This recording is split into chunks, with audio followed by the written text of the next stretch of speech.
É isso aí, Sindasp apresenta o podcast Sindical.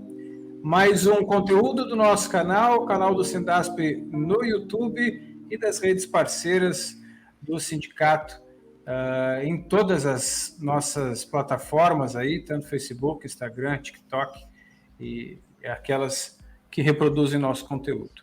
O nosso podcast é uma produção do Sindasp, né, o nosso sindicato, e traz convidados e convidadas que possam estar aí contribuindo com os bons debates do movimento sindical, né, da formação interna e externa das nossas categorias e também contribuindo para a luta da classe trabalhadora. Geralmente os temas abordados aqui dizem relevância direta ao mundo do trabalho, né, fazem relevância ali, né, dizem, retratam, debatem, né, as principais questões do mundo do trabalho. No mês de janeiro, nós trabalhamos a conscientização em relação à saúde mental, tanto individual quanto coletiva, das trabalhadoras e trabalhadores.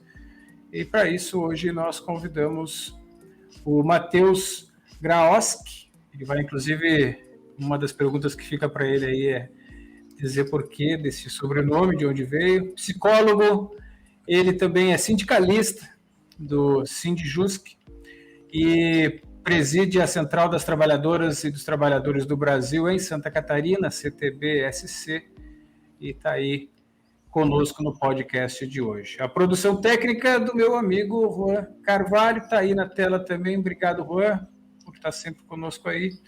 E do nosso comandante, que está bem enquadrado ao fundo com a fotografia de Sebastião Salgado, Daniel Nunes. Bem-vindo, Daniel, para a abertura do nosso Sindasp podcast de hoje. Oi, Alan, bom dia, boa tarde, boa noite. Começando aí o nosso final de semana, sabadão, né? E aí com a presença do ilustre psicólogo Matheus Graoski, né? Que é assessor também do Sindjusc, que trabalha lá, como foi citado, onde coordena o projeto de combate à violência moral no trabalho, junto às trabalhadores e trabalhadoras lá desse sindicato, que é um sindicato também parceiro aí de lutas, né, bastante histórico, bem interessante, e aí a gente convidou o psicólogo para falar um pouquinho sobre esse tema, né, não é o jornalista Alan Camargo que vai discorrer um pouco sobre saúde mental, a gente traz um psicólogo hoje para estar conversando com a nossa base representada. Bora lá para mais um Sindasp Podcast? Então, e botar na roda, na arena aí, o Matheus. Bem-vindo, Matheus, obrigado por ter aceito o nosso convite. Em nome do Sindasp, da nossa produção, bem-vindo à nossa casa aí, é um espaço das trabalhadoras e dos trabalhadores, tanto esse estúdio de Florianópolis como a rede, né, que a partir dele se forma aí. Bem-vindo. Obrigado, Alan, e obrigado, Daniel, pelo convite, né? Sinto muito honrado em fazer parte assim desse espaço. Estava comentando aqui nos bastidores com o Daniel o quão importante é, né, a gente ter esses espaços voltados para o debate classista, né? Desde das demandas mais imediatas da classe trabalhadora, mas também de demandas mais amplas, né, que exigem muitas vezes um debate de diferentes linhas teóricas, de diferentes pontos de vista, e a saúde mental no momento atual tem sido assim pauta prioritária no debate dos sindicatos, né? Então, assim, parabéns para o Sindasp assim, por estar colocando um espaço desse à disposição dos trabalhadores e das trabalhadoras aqui do nosso estado, né? Quer começar, Daniel? Matheus, além desse trabalho que desenvolve coletivamente, também eu já vi que tu também trabalha com psicologia clínica, né? Enfim, por que a gente está te chamando aqui para a gente tá discutindo esse tema saúde mental? Até a nossa coordenação, nosso colegiado, ainda no ano passado, já definiu no planejamento que esse tema ele tem que ser recorrente, né? Porque nas nossas empresas representadas, principalmente as empresas públicas, o nosso pessoal está literalmente adoecendo, está ficando doente, sobrecarregado, não tem mais concurso, mas os trabalhos desenvolvidos e apresentados para a sociedade, eles ainda continuam um trabalho de excelência. E como é que a gente pode fazer para tentar aliviar um pouquinho esse fardo aí desses trabalhadores? Então, Daniel, é legal essa pergunta, porque assim, eu trabalho de forma clínica há pelo menos uns 10 anos, e eu sempre pensei que mesmo a clínica individual, ela está sempre atrelada ao coletivo e ao meio social, né? Principalmente quando a gente fala da classe trabalhadora, né? Quer dizer, para a gente falar em saúde mental dos trabalhadores, a gente não pode se desconectar da realidade social que os trabalhadores vivem. E a realidade social que a gente tem hoje diante de um capitalismo que e de gestão neoliberal. Né? Quer dizer, e a partir do neoliberalismo, eu entendo que existem novos modos de sofrimento a partir disso. Né? O neoliberalismo ele não é só uma corrente econômica e com uma produção e efeitos econômicos na sociedade. Né? A partir do neoliberalismo se tem uma visão individual específica de mundo e que gera um determinado modo de sofrimento a partir desse contexto, né? Então, assim, se a gente pegar hoje assim os principais diagnósticos de sofrimento relatados pela classe trabalhadora, a gente tem assim depressão, número 1, ansiedade. E aí gerada por diversos contextos, tanto como tu falou, vamos pegar sobrecarga de trabalho em empresa pública, como tu falou. Os últimos anos, a gente vem sofrendo um desmonte nas empresas públicas. Falta de concurso é uma das coisas. Né? Agora, assim, precarização absurda dos ambientes de trabalho. Bom, se tu pegar a falta de concurso público, a gente já vai ver que isso já gera imediatamente uma sobrecarga de trabalho, mas por conta disso também a precarização, o ambiente de trabalho que muitas vezes é também assim assediador, né, que adoece também os trabalhadores. O neoliberalismo, assim, ele propicia dentro das empresas, antigamente era só nas empresas privadas, né, que a gente chama assim de gerencialismo por metas, né, onde você coloca em primeiro lugar o aumento da produção para geração de lucro, é isso, né, e a diminuição do valor do trabalho. Né? Porque com a precarização do trabalho, com a privatização, geralmente o que vem junto é a queda do valor do trabalho, é contratar mão de obra mais barata, quando contrata. Quando contrata, né? Essa mão de obra. Agora, e aí o gerenciamento por metas não leva em consideração os indicadores de saúde do trabalhador. É assim, laço no lombo do trabalhador que vai ter que trabalhar o dobro para gerar metas, né? Essas metas, geralmente, nas empresas, elas vêm acompanhadas de gratificação, né? Vem acompanhada de gratificações, né? Quer dizer, individuais. Quer dizer, você atingindo determinadas metas, uma empresa que tem metas de venda, joga sobre o trabalhador determinada meta de venda, que, enfim, que vai gerar uma sobrecarga de trabalho ali. Bom, isso na empresa privada ainda a gente consegue perceber um dispositivo mais lógico, porque a empresa privada ela tem um princípio norteador dela que é o lucro. Agora, a empresa pública ela tem uma tarefa social.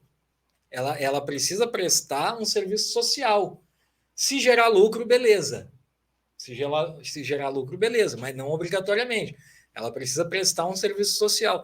E o gerencialismo por metas passou a ser realidade dentro do serviço público também. E aí, assim, você joga metas absurdas nas costas dos trabalhadores. Uma das formas de assédio moral é essa, é você dar trabalho além do que uma pessoa pode cumprir. Né? Ela vai se sentir incapaz, ela vai se sentir sobrecarregada. E quando a gente fala assim de gerenciar o sofrimento psíquico, é mais ou menos isso. Assim.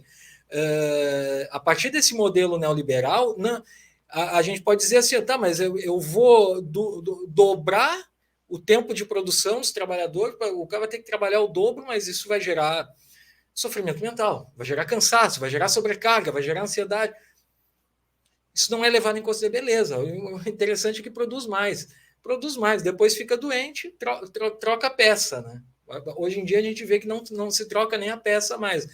Os trabalhadores têm encarado o dia a dia no seu trabalho adoecidos, né? Então, assim, esses modelos que individualizam os trabalhadores, cria um ambiente de trabalho corporativo dentro do serviço público, e aquilo que o trabalho em comum, que antes gerava uma cooperação entre os trabalhadores, quando você estabelece gerenciamento por metas e gratificações individuais, aí tu torna aí, o teu colega não é mais assim o teu cooperador, ele é teu adversário.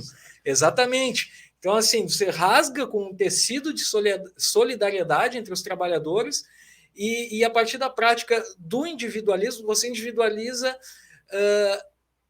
as relações sociais de trabalho, vira um ambiente assim de disputa, né? Porque quem produz mais vai ser mais gratificado, e com isso o sofrimento mental, né? Ambiente gerador de assédio moral, sobrecarga de trabalho e enfim, né? Gera todo um ambiente nada amistoso e desorganizador, na minha visão, para a classe trabalhadora. E, Matheus, essa questão do concurso público, às vezes, é muito mitificado, né? O concurso, o servidor público, tem agora, há poucos dias atrás, uma parte do enterro da PEC 32, que era aquela PEC que mexia com tudo isso e tal, e é sempre muito difícil de falar essa linguagem a ponto das pessoas entenderem. E concurso público soa algo assim como algo extremamente distante da sociedade e tal. Só que a ausência dele é o exato momento em que, ao invés do serviço público evoluir e desenvolver, ele se deprime. E com isso toda a estrutura se torna também deprimida, né? Eu queria falar sobre essa questão da depressão coletiva. Cada vez que tu encerra algum ciclo, por exemplo, eu vou lá e faço concurso para a EPAGRE. Eu tenho uma carreira pela frente, né? Eu vou desenvolver, eu vou pesquisar, eu vou avançar e tal, e naturalmente, ao final da minha jornada de trabalho, da minha vida de trabalho, eu vou querer que aquilo ali tenha sequência, né? Tem o porquê da existência daquilo ali, exatamente porque eu não vou conseguir nem chegar perto de observar boa parte das pesquisas às quais talvez eu tenha me dedicado. E aí, quando você não vê que ninguém vai chegar, que a tendência da empresa pública é ser sucateada, é ser privatizada, é liquidada, né? É meio que uma lógica que na tua carreira tu também não deu muita bola, tu também não vai construir coisas que... Então deprime o serviço público a cada momento que a gente não tem um ciclo novo, né? Não tem um concurso público capaz de chegar com um novo gás geracional a cada etapa da empresa pública, né? A cada momento, né, tecnológico que ela obedece na nossa sociedade. Como é que tu analisa, por exemplo, a luta das trabalhadoras e dos trabalhadores do serviço público, se conseguem, por exemplo, falar isso para as pessoas, né? Qual é a importância desse ciclo? Por que precisa falar de o presidente agora tirar essa PEC 32 em definitivo de tramitação do Congresso?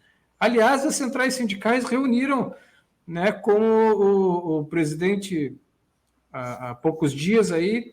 Queria também que se tu pudesse falasse um pouco disso, porque tem a ver, inclusive, com a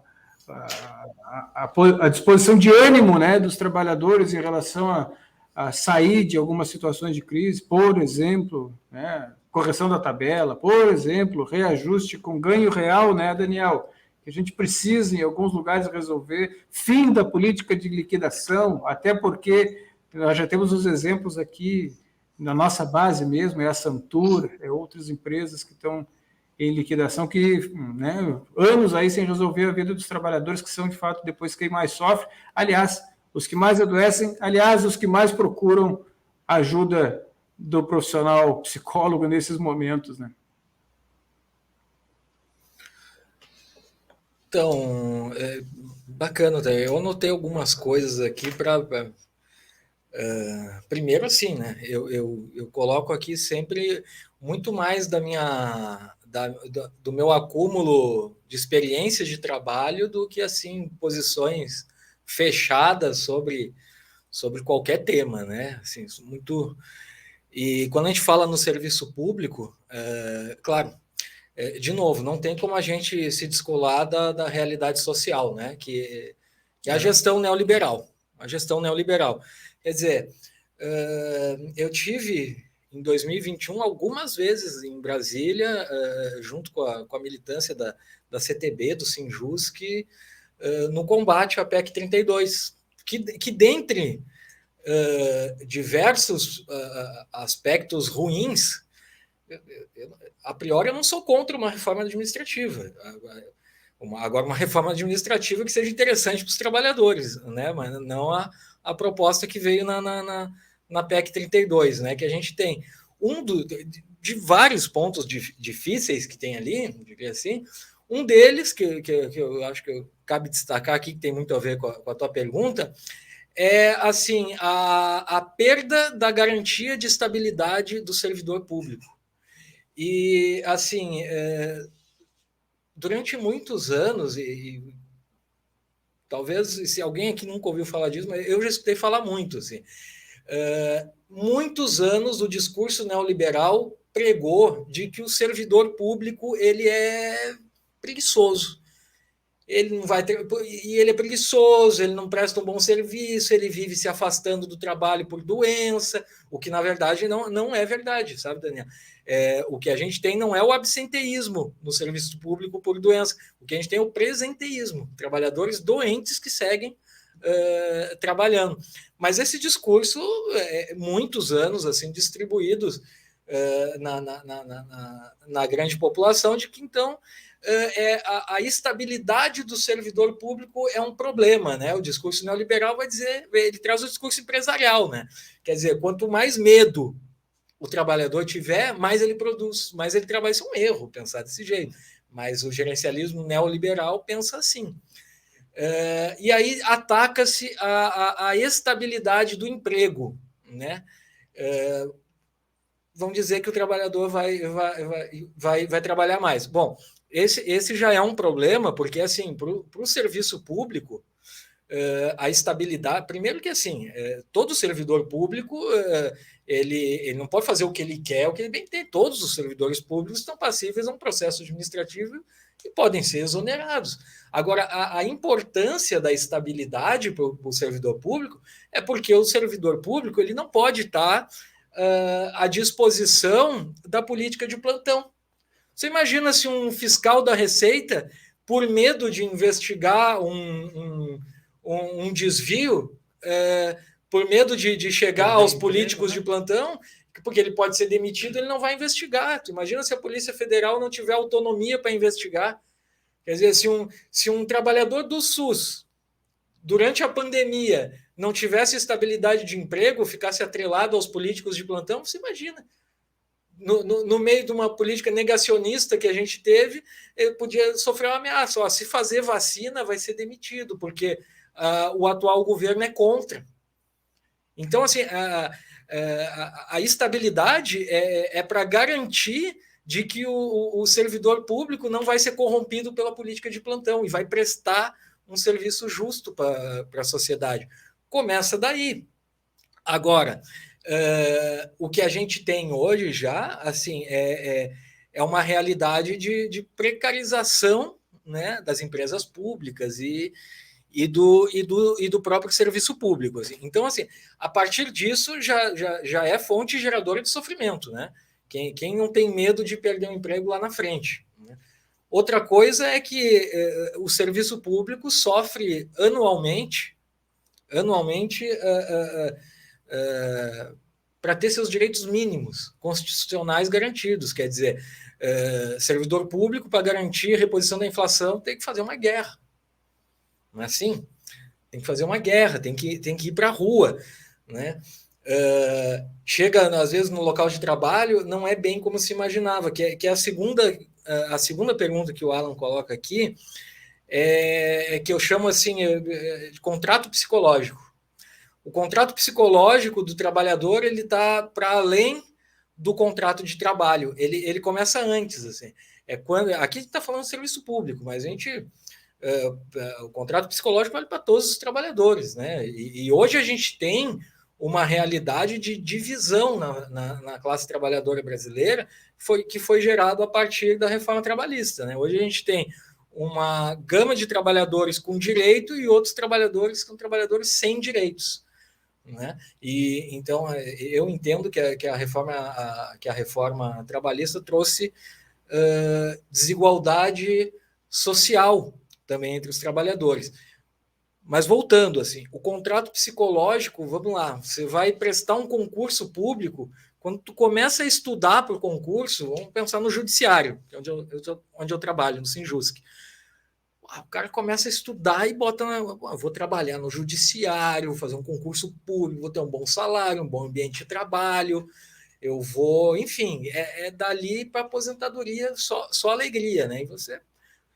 E aí, às vezes, causa essa disruptura quando tu chega no local de trabalho e você tem um ambiente, às vezes, precarizado, às vezes não é precarizado, mas um ambiente autoritário, assediador, sabe? Onde o assédio moral já faz parte da cultura do lugar, e isso não vai combinando muito bem com o que você tinha contratado com você mesmo.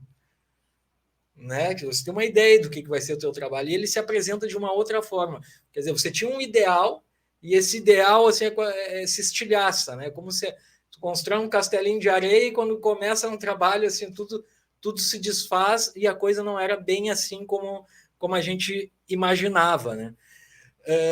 Então, pegar um trabalhador aí que sofre com isso 1, 2, 3 vezes por dia, assédio moral, precarização do trabalho, dificuldade no trabalho, durante 1, 2, 3, 4, 5 dias na semana, durante 30, 35 anos. Agora 35 anos, né? Cada vez isso vai esticando mais, de acordo com as reformas previdenciárias aí que os governos de austeridade foram tomando, isso vai acumulando assim num sofrimento mental tão absurdo que muitas vezes assim acaba deixando o trabalhador sem perspectiva. Eu vejo assim que muito do que eu pego na clínica do sofrimento dos trabalhadores é por uma perda de perspectiva. O cara chegou no trabalho, no serviço público, na empresa, onde for, e ele tinha assim um sonho, sabe, de trabalhar ali, de tocar sua vida, e isso tudo cai por terra, sabe? E isso gera um sofrimento absurdo. Frustração, né? Exatamente. Frustração. A questão, assim, a gente pega também aqui na base privada, principalmente, agora, sexta passada, depois que a gente terminou o Sindasp Informa, chegou, bateu aqui na porta uma trabalhadora de uma academia. Não é nem nossa base de representação, mas eu não vou dizer para ela simplesmente que não é esse sindicato aqui. Não, senta aqui e vamos conversar. Cara, o que ela tinha passado, a menina ela começava a falar e chorar, Matheus, assim, do que ela estava vivendo no ambiente de trabalho dela. Então, isso dentro da base privada aqui, isso aí foi um exemplo, até não é nem da nossa base, mas acontece corriqueiramente aqui, com a nossa base de representação.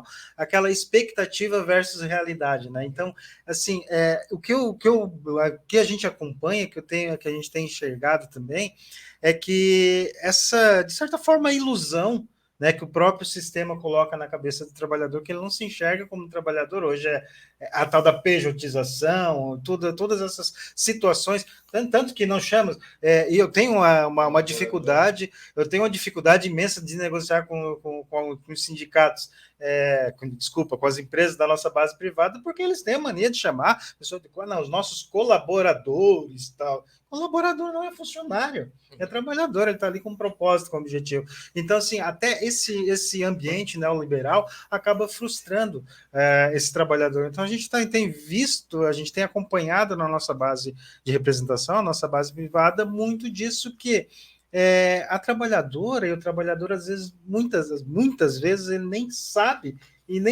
nem se enxerga como doente. Né, que ele está doente, que ele está precarizado, que ele está frustrado em relação a isso aí. Como que a gente pode tentar fazer um trabalho que a gente consiga derrubar essa máscara aí e a gente mostrar para o trabalhador que realmente aquilo que está acontecendo? Uhum. Cara, eu acho que a gente pode fazer pequenos furos nessa grande, porque é uma estrutura, né, cara? Assim, para mudar isso, é uma grande mudança social, né? Isso aí. Assim, agora, claro, que o movimento sindical ele pode fazer pequenas suturas aí nessas feridas abertas, né, diárias da classe trabalhadora. Discurso neoliberal, o que a gente vê hoje, né, cara? É assim, você patrão de si mesmo, você, assim, o discurso coach, né, que tá na moda agora, né, assim, que vem né, da teologia, da prosperidade, da cultura norte-americana, né, que aqui, assim, somos compradores da cultura norte-americana, que vai dizer assim, cara, você é responsável pela tua felicidade, basta você querer. Basta você ter força de vontade, se você mentalizar, trabalhar enquanto eles dormem, não tem um negócio assim, que você vai dar conta. E o perigo disso é legal, a pessoa ter pensamento positivo, não estou aqui dizendo que não tem que ter. Agora, sim, você acreditar que não existe fator social e que somente fator individual, assim, cair no engodo, né? Porque no momento que tu individualiza a vitória, vou botar assim, né? Se tu individualiza a vitória, tu individualiza a derrota também. Então, quer dizer assim, se não deu certo, se tu tá sofrendo, também o problema é teu. Né? A culpa é tua. Não é porque tu tem um chefe assediador, não é porque tem violência moral no trabalho, não é porque tu tem o salário precário. Não, isso aí, enfim, então o discurso neoliberal vai dizer, não, e aí tu tem que correr atrás de mais trabalho, tu tem que fazer hora extra, tu tem que, sei lá, vender paçoquinha no sinal para tirar uma renda extra, né? Vai trazer esse tipo de discurso, né? Quer dizer, e atrela a individualidade da felicidade também, quer dizer, assim, para ser feliz, precisa fazer com que todas essas coisas dê certo. O teu trabalho, felicidade no trabalho, consumo, felicidade atrelada ao consumo, né? Isso, então, assim, é toda uma estrutura que leva os trabalhadores a acreditar de que um comportamento individual vai trazer benefícios coletivos, né? Que eu acho assim que hoje isso traz assim sofrimento, né? Porque quando quase que quando tu vê assim um Instagram repleto de fotos, tu vê assim todo mundo, teus amigos viajando para a Europa, o pessoal assim tirando foto das melhores comidas, dos melhores restaurantes, e o trabalhador vê aquilo assim, não se sente parte daquilo, mas eu aqui, cadê? Não tenho, consigo fazer uma viagem dessa, não tenho um cachorrinho tão fofo desses, e onde é que eu vou? Porra, mal tá dando para almoçar aqui, às vezes no buffet livre do centro, sabe? E isso, eu estou usando um exemplo bem simples, sim. Assim, por baixo, mas para mostrar isso que vai levar o trabalhador a uma depressão, que quer dizer assim, ele não consegue atingir as metas, tanto no trabalho, que há uma sobrecarga, quanto na própria vida. Porque também tem metas de vida. Você tem que ser feliz, você tem que viajar, você tem que ter uma boa companheira, um companheiro, tem que consumir. Né? Quer dizer, isso também é um estabelecimento de metas sociais. Metas sociais, quer dizer, tudo virou consumo.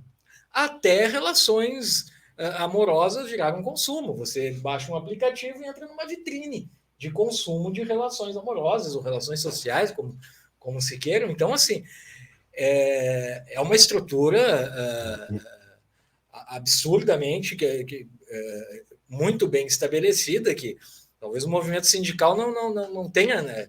Seria até ingenuidade a gente achar que o movimento sindical teria pernas para romper com uma estrutura dessa. Agora, pequenos furos podem ser feitos. Esse aqui é um espaço, por exemplo, da classe trabalhadora, de informação, de trazer pessoas aqui para trazer suas experiências de trabalho. A minha, no Sinjusc, eu comecei a pensar o trabalho de assédio moral lá em 2018, e a primeira coisa que eu fiz foi assim, primeiro, assim, eu tinha passado dentro das comarcas, trocando uma ideia com a galera ali dos cartórios, então, dos fóruns, e o tema assédio moral a primeira coisa que tem no ambiente de trabalho que tem assédio assim, é um pacto de silêncio. Ninguém fala muito a respeito, assim, os trabalhadores meio que têm medo, eu já fui assediado, não é melhor nem falar. O trabalhador fala no banheiro, se encontra, então, cara, aquele chefe lá, pois é, mas só nos entornos. Por quê? Porque há medo, né? Se a gente tem um discurso neoliberal de modelo gerencialista, onde colocar trabalhadores em sofrimento faz eles produzir mais, qual é o afeto de controle mais usado por quem tem, digamos, o poder sobre os trabalhadores? É o medo. É o medo. Gerar medo não é de hoje, né? Se controla a sociedade através do medo. Né? O medo estabelece a ordem, o medo estabelece controle. Controlamos por muito tempo, as nossas crianças foram controladas através do medo. Óbvio, né? Através do medo. Então, assim, estabelecer medo nos trabalhadores é uma forma também de estabelecer pactos de silêncio e permanecerem trabalhando. Então, assim, eu pensei, a primeira tarefa aqui é romper esse pacto de silêncio. Então, assim, aí o slogan do nosso trabalho, eu até trouxe aqui, Daniel, desculpa sair um pouco da câmera. A gente produziu um material na época que era assim, a gente precisa primeiro, acho que eu não trouxe, depois eu vejo. A gente precisava assim primeiro, tinha certeza, tá aqui, achei. A gente pegou, pode mostrar aqui. A gente fez essa cartilha lá no Sinjusc em 2018, que foi assim, o slogan lançar luz, organizar e combater. E aí eu vou falar... por que lançar luz? Então, assim, lançar luz é o quê? Trazer o debate à tona. O trabalhador, a gente fala muito em assédio moral, eu uso o termo violência moral nessa cartilha aí. O assédio moral ele é um conceito bem estabelecido. Há diversas formas de violência moral, que não só o assédio, né?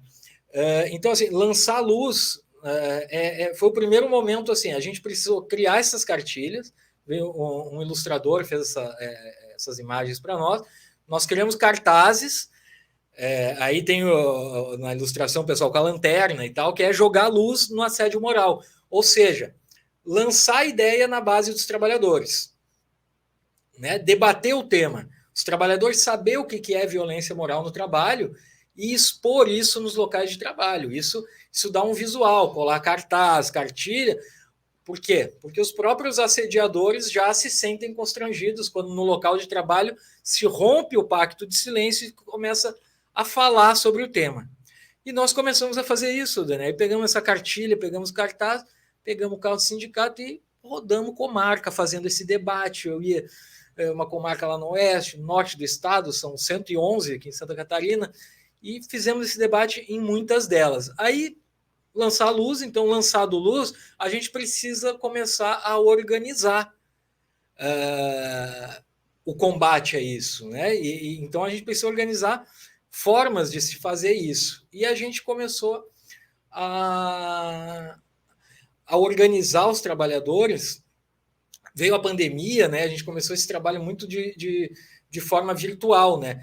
E aí a organização disso passou da seguinte forma: lançado luz, traz o debate à tona, esse debate ele tem que entrar na pauta de reivindicação do sindicato.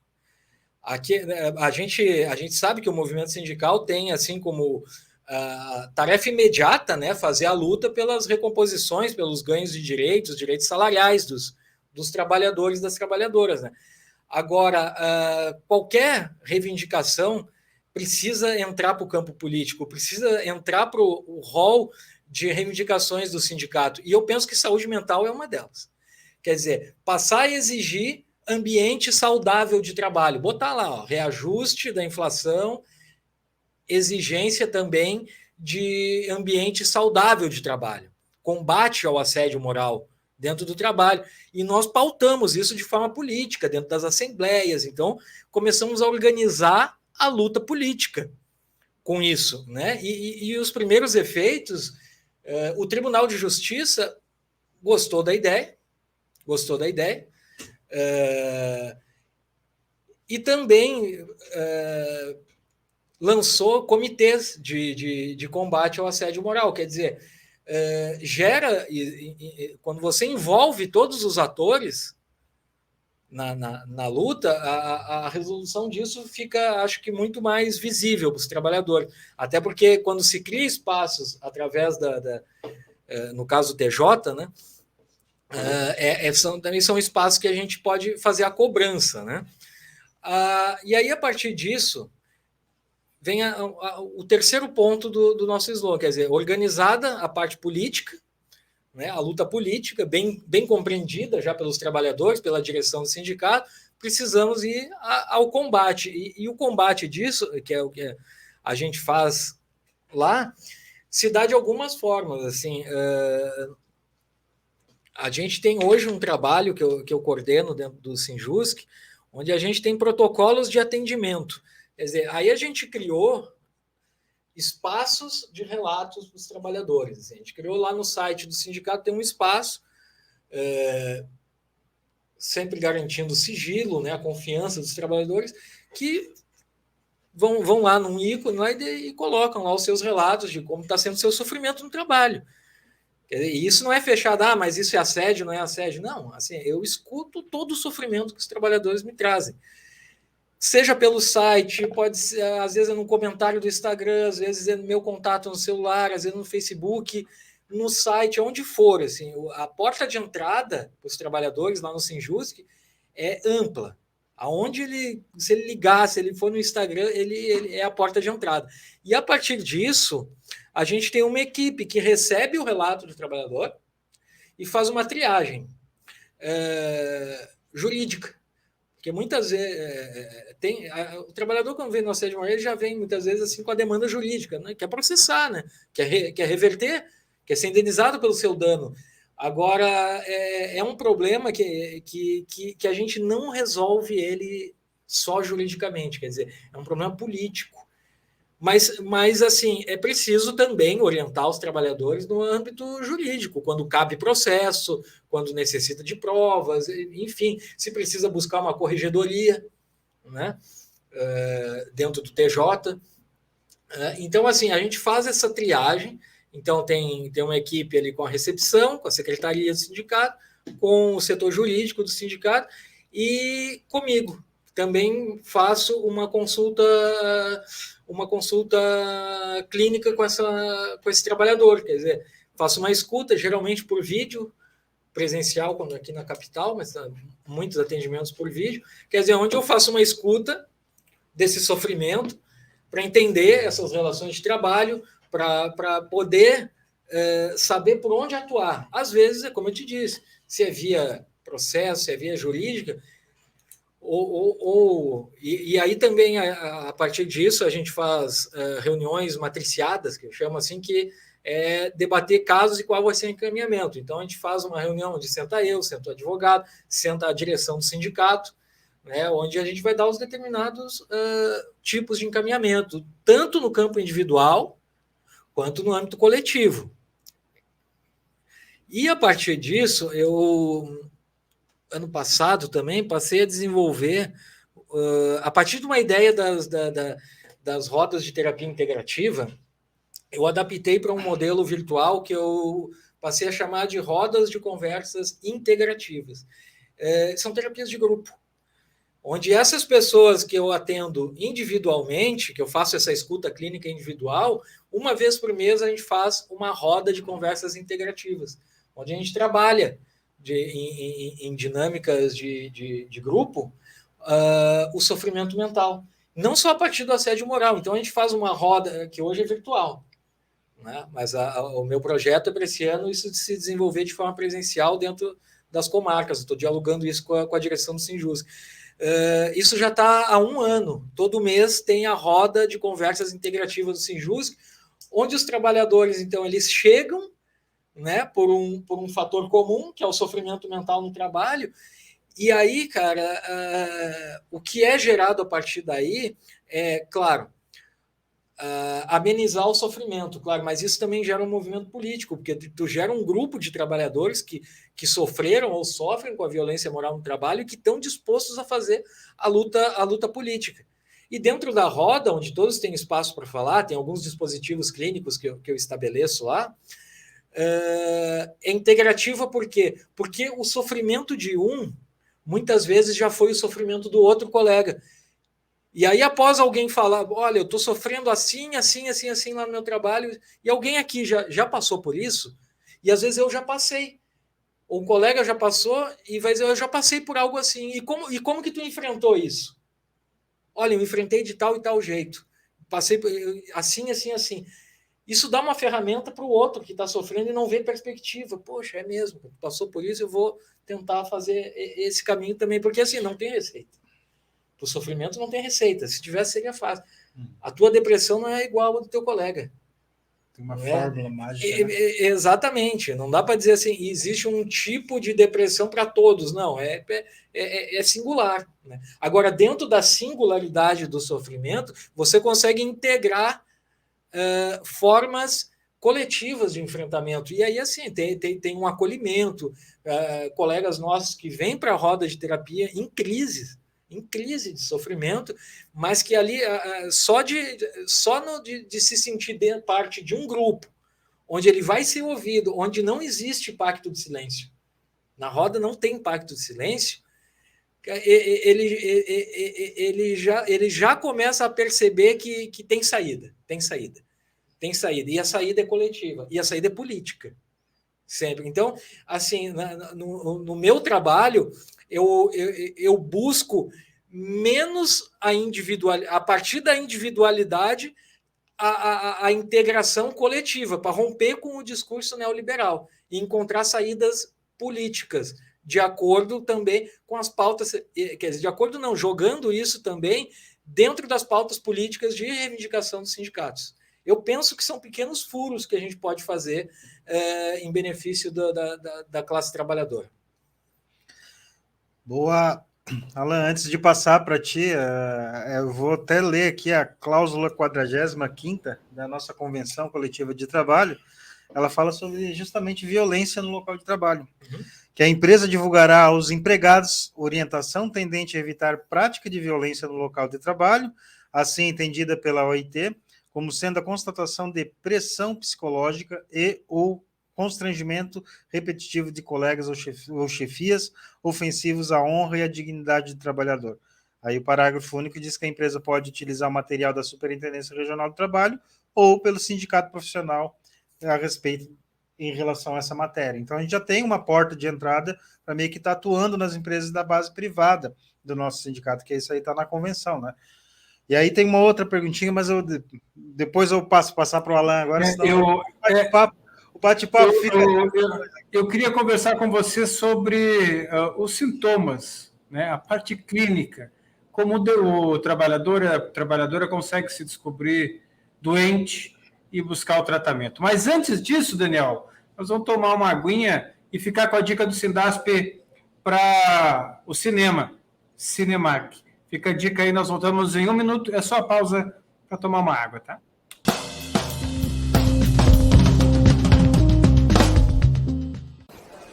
Fala, galerinha, semana intensa de trabalho e para relaxar nada melhor do que um pouquinho também de cultura. E para isso eu vim aqui no Cinemark, uma sala de cinema que a gente tem convênio com o Sindasp aqui em Florianópolis. Eu vim aqui assistir um filme que eu estava bem curioso para assistir desde dezembro, quando ele foi lançado. Quando eu cheguei aqui eu vi R$ 34,00 o valor do ingresso. E adivinha só, como eu sou sócio do Sindasp, eu vou pagar apenas R$ 19,50 no valor do ingresso. Então, o benefício para os associados do Sindasp é claro que antes eu vou passar ali para pegar uma pipoquinha, né? Para depois curtir e relaxar e aproveitar esse filme que já estava desde dezembro do ano passado querendo ver. Obrigado, Sindasp! Sócio, venha curtir, venha aproveitar. E sindicato é cada um de nós.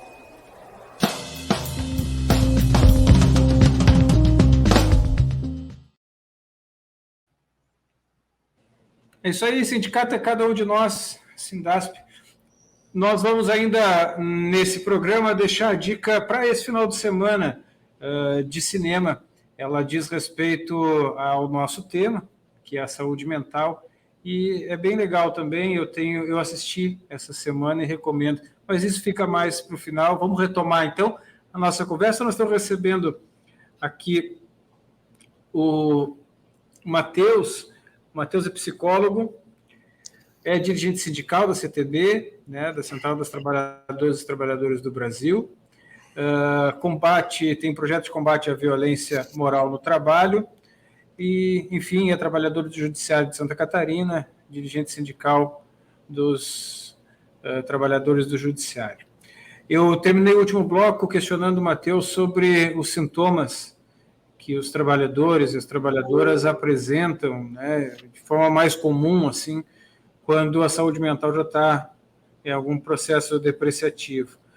O que chega, quais são os sintomas, como é que a gente se percebe doente? Não é só pelo cabelo, às vezes, desarrumado, não, viu? Isso não é sintoma de doença, às vezes, é só o calor mesmo. Mas como é que a gente se percebe? Né? Porque a gente, às vezes, tem umas pessoas que parecem tão malucas e a saúde mental delas está tão tranquila.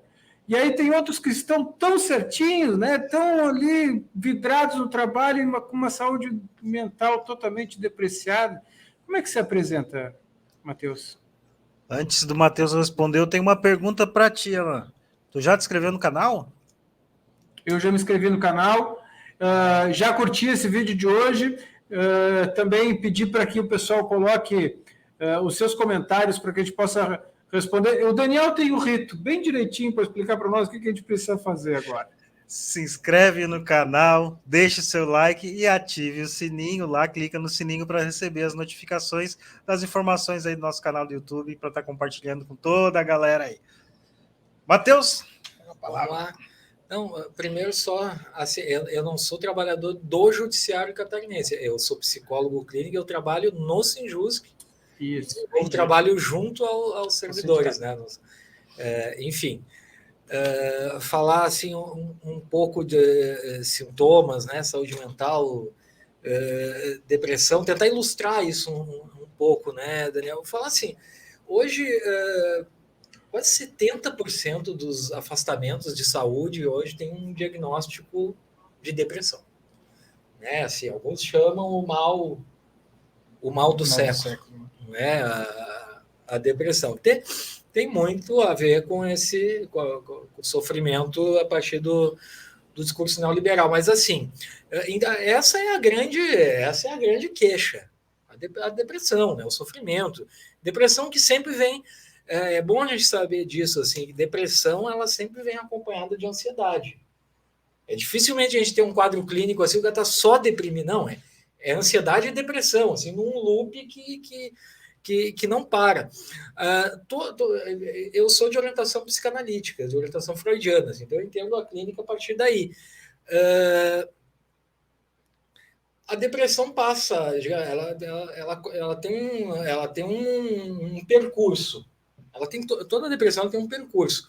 E esse percurso, eu entendo ele como um processo de luto, de perda, e luto não é só a perda de um ente querido, luto é quando a gente tem uma perda de ideal, quando perdemos um objeto amado, digamos assim. Pode ser um ente querido, pode ser o trabalho, pode ser o amor do filho, pode ser, enfim, toda grande perda que nos deixa triste. E a gente não consegue elaborar bem isso. A gente estava falando aqui antes de contrato psicológico. Você tem um ideal de trabalho, você tem uma expectativa, e esse ideal cai. Você pode nem saber se está triste também, isso pode vir a acontecer. Cara, alguns sinais assim que eu sempre falo para os trabalhadores é assim: a depressão ela vai sinalizando com algumas coisas. Vamos lá, irritabilidade, perda do sono, acorda de madrugada, dificuldade de se alimentar, seja perda de apetite ou exagero na alimentação. E assim, dificuldade de ir ao trabalho. Começa assim, cara, começa a ser difícil sair de casa. Quando começa. Tem que ir para lá, cara. Putz, tem que ir para lá, cara. Sair da cama começa a ser difícil. Aí, bom, aí daqui a pouco você já não consegue sair da cama tão fácil, começa a chegar atrasado. Ou você começa a chegar atrasado assim, cara, eu vou chegar até mais tarde para não cruzar com determinada pessoa. Porque, enfim, não tá dando. Isso já é sinal de alerta. Dificuldade de ir ao trabalho, assim, só de pensar no trabalho já dá aquele frio na barriga. Já é, porque a ansiedade é assim, a ansiedade é um negócio que se sente no peito. Assim. Então, assim, esses já são pequenos sinais. Geralmente, porque o trabalhador ele não tem que bater ponto e muitas vezes só vai se dar por conta quando já não aguenta mais. A gente tem hoje, que foi uma grande vitória para nós do campo da saúde dos trabalhadores, que é assim, você já deve ter ouvido falar da síndrome de burnout, que é o esgotamento mental. Burn é queima, né? A queima total da energia psíquica. Isso hoje faz parte do CID-10, quer dizer, faz parte do dicionário de classificação de doenças. Que é o esgotamento mental. Né? Quer dizer, e que começa a ser gerado tem um percurso, né? Começa com esses sintomas que eu falei, até assim o trabalhador completamente esgotado e incapaz de ir ao trabalho. E esse diagnóstico clínico ele é muito detalhista. Assim, ele é um diagnóstico clínico que coloca assim, da seguinte forma: esgotamento psicológico gerado pelo trabalho. Então, quer dizer assim, a partir de e se isso entrou na classificação internacional de doenças, assim, a partir desse diagnóstico, não tem como a empresa dizer assim, não, porque qual é a sacada dos patrões? Né? Não, o cara se deprimiu, mas ele não se deprimiu numa empresa. Ele se deprimiu porque ele é deprimido. Ele não quer dizer que ele se deprimiu aqui no meu trabalho. Não quer dizer que eu levei pelas péssimas condições de trabalho que ele ficou deprimido. Agora, com o diagnóstico de síndrome de burnout estabelecido, aí não. Aí configura de que, sim, esse sofrimento foi gerado pelo trabalho. O que coloca na parede, né? Os patrões do seguinte sentido. Não assim, só porque é uma reivindicação das boas ideias dos sindicalistas ou dos trabalhadores. É obrigação dos patrões fornecerem ambiente saudável de trabalho, porque uma síndrome de burnout ela responsabiliza imediatamente o empregador. Né? Então, assim, só que, claro, né, eu sempre digo que os trabalhadores não esperem se esgotarem mentalmente. Bicho. Não espera. Saúde mental é coisa séria. Bicho. Saúde mental é uma coisa muito séria. Existe ainda um preconceito em torno da saúde mental que é assim, buscar ajuda quando está esgotado, quando já não aguenta mais, ou a gente achar que pode dar conta sozinho. Ou assim, não, eu preciso só dar um tempo do trabalho. Aí, vai no médico, é um atestado de uma semana, de 2, 3 dias, que às vezes, cara, o trabalhador volta para o seu local de trabalho e passa a ser mais assediado ainda. Tem isso, o trabalhador fica doente, se afasta do trabalho e quando volta, o chefe deixou o trabalho acumular, sobrecarregou os colegas e tu já se sente culpado, né? é isso que faz muito o trabalhador doente. Quer dizer, mas eu estou aqui deprimido, eu não aguento mais esse local de trabalho, eu sou, mas se eu não estiver aqui, eu vou estar prejudicando meus colegas, vou estar sobrecarregando a equipe. Quer dizer, absorve, né, todo o discurso dos patrões que vão colocar de novo a culpa individualmente em cima de cada um. O famoso a culpa é da vítima, né? Exatamente. Então, eu penso que é um trabalho, a gente agora está em janeiro, né, mês de falar de saúde mental, mas saúde mental a gente tem que falar o tempo todo. Inclusive, uma coisa que na minha prática clínica, eu não faço a diferença de saúde mental e saúde do corpo, saúde física, né? Primeiro que eu sou materialista, né?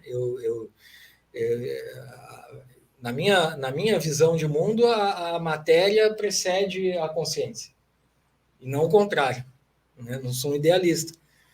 Então, eu penso que quando a gente traz esses assuntos de saúde mental, quando a gente vai falar em saúde mental, a gente não pode diferenciar assim, saúde física e mental. Não, para aí, cara. Porque onde está, se a gente for pensar assim, onde está a nossa mente? Pensamos com o nosso corpo. Eu só tenho um corpo para pensar. Eu não consigo tirar a minha mente. Está onde?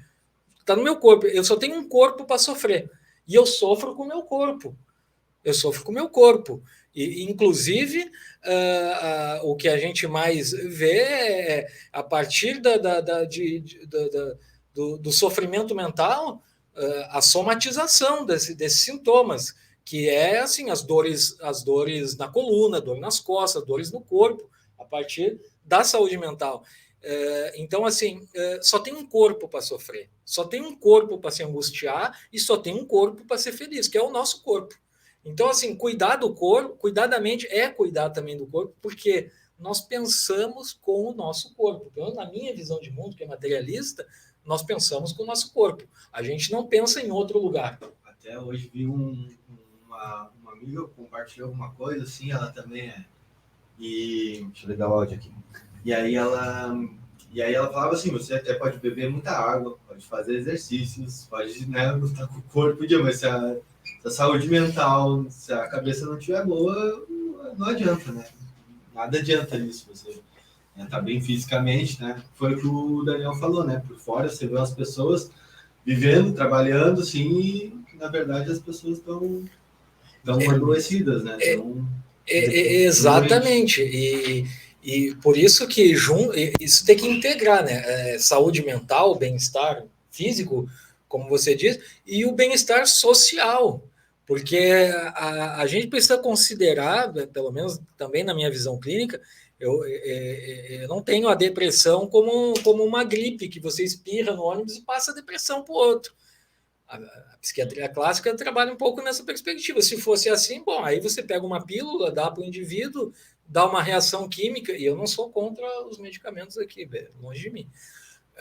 Agora, não é só isso a solução, né? A gente precisa trabalhar também o ambiente social, quer dizer, assim como a gente luta pelo combate à violência moral no trabalho, e como muitas vezes há necessidade de afastamento do trabalhador desse local nocivo de trabalho, é preciso lutar pelas condições saudáveis de trabalho, porque esse trabalhador voltar para dentro daquela empresa e o chefe continuar assediando, os computadores continuam não funcionando direito, travando, o cara não consegue prestar um serviço público de qualidade, ele vai adoecer de novo. Então, assim, a gente precisa integralizar todos esses campos, psíquico, social e político também. Quer dizer, se a gente não tem como pensar num bem-estar psicossocial para os trabalhadores, sem pensar também numa transformação social, numa sociedade mais justa, igualitária, né? Com menores abismos sociais, né? Com acesso aos serviços públicos de qualidade, né? Com isso, sim, a gente consegue pensar em saúde mental. Então, eu nunca penso em saúde mental desatrelado da política.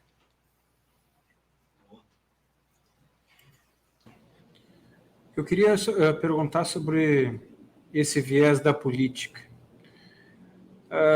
Esse último período, inclusive, parece uma histeria coletiva de uma determinada bolha da sociedade, tem feito com que a gente reflita bastante sobre esses temas de uma crise na saúde mental coletiva de parte da sociedade.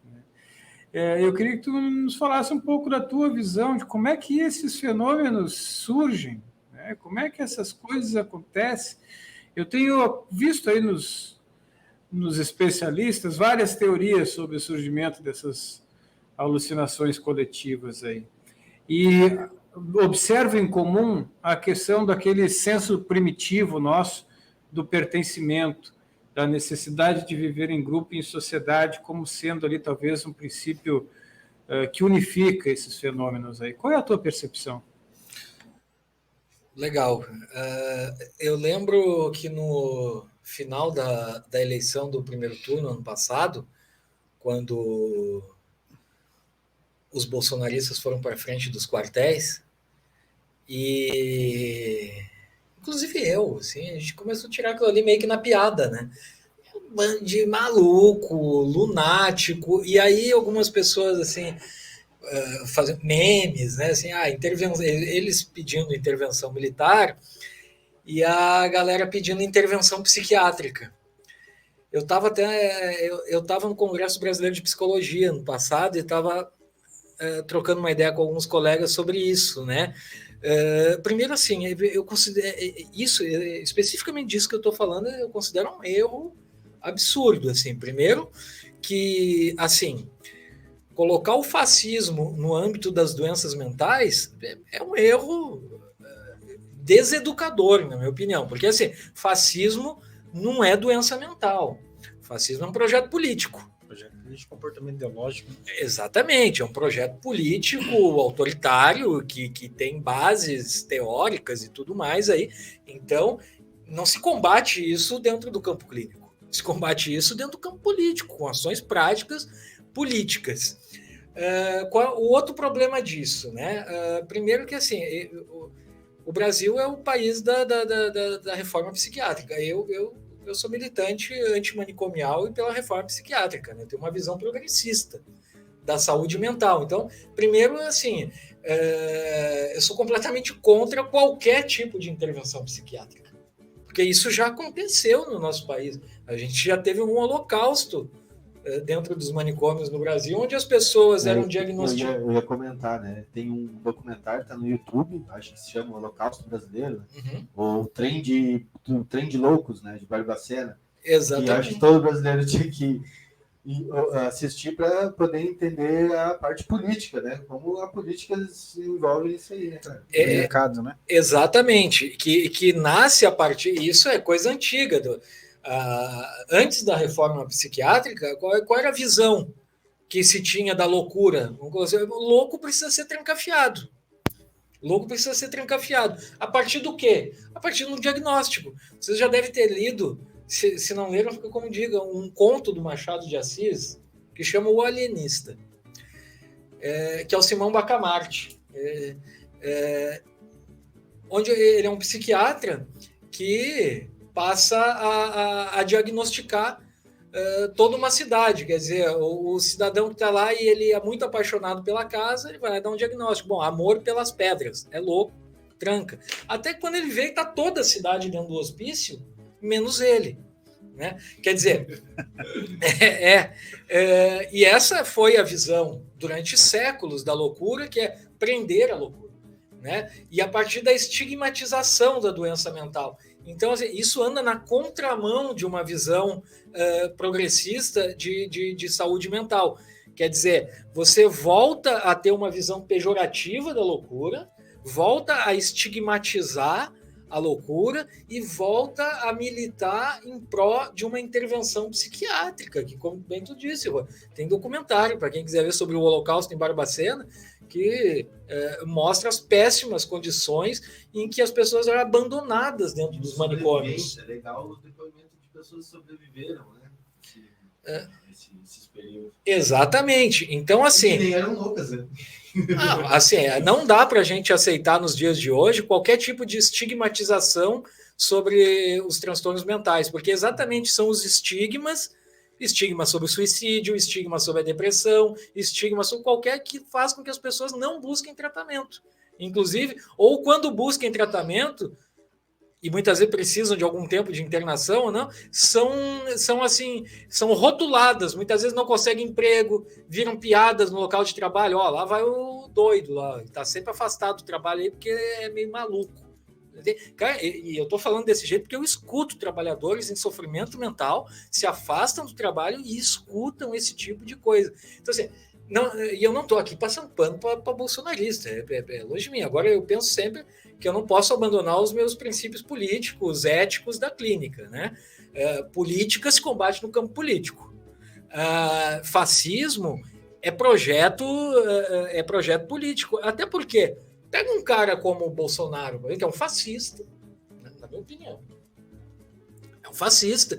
Bom, se a gente achar que com intervenção psiquiátrica resolve o problema dele, a gente desresponsabiliza ele do que ele faz. Quer dizer, ele é um doente, então precisa ser tratado, trancafiado. Isso é um perigo, esse tipo de política. Então, eu acho ruim.